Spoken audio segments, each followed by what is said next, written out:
The misconception of time. Most people think they understand time because they can measure it. They can read a clock. They can name the date. They can count the hours in a day. But psychologically, that is not the same as understanding time. Because the human mind does not live inside time objectively. It lives inside time emotionally. And that is where the misconception begins. People do not usually waste time because they believe they are wasting it. They waste time because at the moment of delay, time does not feel dangerous. It feels available. It feels patient. It feels forgiving. The consequence is too far away to create enough emotional weight in the present, so the mind relaxes. It postpones, it negotiates. It says later, tomorrow, next week. When things calm down, when I feel better, when I know more, when I have more energy, when the mood is right, when life is clearer. That is the first psychological illusion of time. The illusion that because the cost is not visible now, the cost is not serious. But invisible is not the same as harmless. Quiet loss is still loss. Time often does its damage silently first. It reduces options before it creates panic. It narrows windows before it creates urgency. It weakens leverage before it announces consequence. That is why so many people feel shocked when pressure suddenly arrives. They say it came so fast.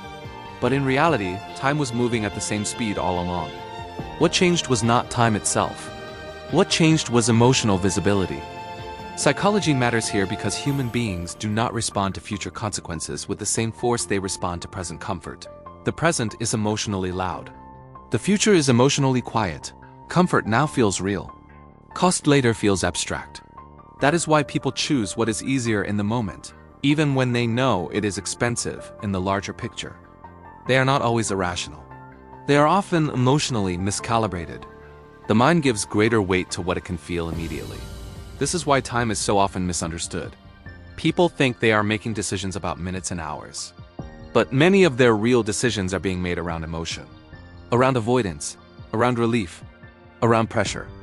A person says, I still have time to start. I still have time to change. I still have time to repair this. And sometimes that is true.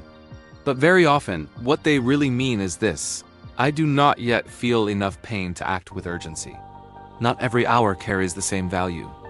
An hour used early can change more than 10 hours used late.